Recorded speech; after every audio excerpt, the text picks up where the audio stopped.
ಅಪ್ಸರಾ ಮಹಾರಾಜು ತಾನೆ ಸಮಿಧಲ್ಲೆ ಮಾರಿ ನಿಲುವೆಲ್ಲ వెలిగెరా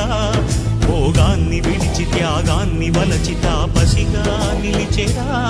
జనక్షేమమే తన సంకల్పముగా తన ఊపిరి హోమజ్వాలలుగా స్వర్గాన్నే శాసించెనురా అమృతమును ఆహ్వానించెనురా జడివాన జాడతో ఈ వేళ జన జీవితాలు చిగురించేలా కాలసీమలో ఈ వేళ రతనాల ధారలే కురిసేలా కల్లు కల్లు మని సిరిమూవల్లే చినుకే చేరగా జల్లు జల్లు మని పులకింతల్లో పుడమే పాడగా హరివిల్లు ఎత్తి కరిమబ్బు వాన